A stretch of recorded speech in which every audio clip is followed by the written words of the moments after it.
Hello மக்களே, போன வாரம் பிரஜன் எலிமினேட் ஆகி வெளியில் போனப்போ எல்லாருமே ஒரு ஷாக்கில் தாங்க இருந்தோம். ஏன்னா லாஸ்ட் 2-3 வீக்ஸ் இவரோட கேம் ரொம்ப நல்லா இருந்துச்சு. கேம் ரொம்ப இம்ப்ரூவ் ஆகிட்டும் இருந்துச்சு. இவர் சாண்ட்ரா கிட்டேருந்து கொஞ்சம் விலகி நின்று தான் கேம் விளையாண்டுட்டு இருந்தார். அப்படி இருந்தும் கூட அவர் ஏன் எலிமினேட் ஆனார்? அந்த வாரம் நாமினேஷனில் நிறைய பேர் இருந்தாங்க. இவரை விட ரொம்ப கம்மியாக பர்ஃபார்ம் பண்ணுறவங்க கூட இருந்தாங்க. அதெல்லாம் விட்டுட்டு இவங்க ஏன் எலிமினேட் ஆனாங்கங்கிற கொஸ்டின் எல்லாருக்குமே இருந்துச்சுங்க. அதுக்கான ஆன்சர் இப்போ நமக்கு தெரியும். பிரஜன் அவரோட இன்ஸ்டாகிராம் ஹேண்டிலில் ஒரு போஸ்ட் போட்டிருந்தாரு.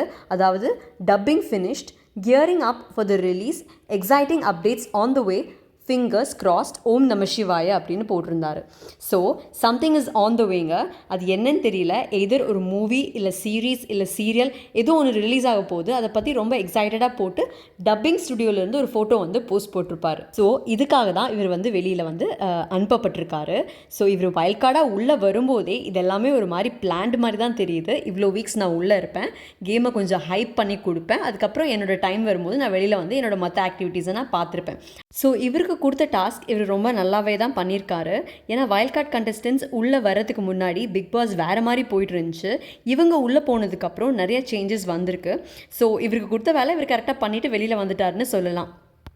ஆனால் சாண்ட்ரா இதை வச்சு ஒரு பக்கா கேம் உள்ளே விளையாண்டுட்டு இருக்காங்க. அதாவது பிரஜன் வெளியில் போனதுக்கு காரணம் திவ்யா கூட பேசுகிறது தான் சொல்லிட்டு அவங்க ஒரு நரேட்டிவை கொண்டு போயிட்டுருக்காங்க. யப்பா சாமிகளா, என்னடா பண்ணுறீங்க? எல்லாமே தெரிஞ்சு பண்ணுறீங்க, அப்புறம் அதை வச்சு ஒரு ட்ராமா பண்ணுறீங்க. பார்க்குற நாங்கள் தான் லூஸு போல். என்னமோ ஒன்றுங்க, எல்லோரும் நல்லா இருந்தால் சரி. பிரஜனுக்கு என்னோடய வாழ்த்துக்கள். அவரோட என்ன ரிலீஸ் ஆக போகுதுன்னு தெரியல. வாட் எவர் இட் இஸ், அவருக்கு ஒரு நல்ல ஃப்யூச்சர் இருக்கட்டும் அப்படின்னு கங்க்ராச்சுலேட் பண்ணுறோம். ஏன்னா அவர் ரொம்ப நல்லாவே பெர்ஃபார்ம் பண்ணியிருந்தார் பிக் பாஸ் ஹவுஸில். அவருக்கும் நிறைய ஒரு ஃபேன் ஃபாலோயிங் கூட இருக்குது. So very congratulations to Prajan. May god bless. வாழ்க வளமுடன்.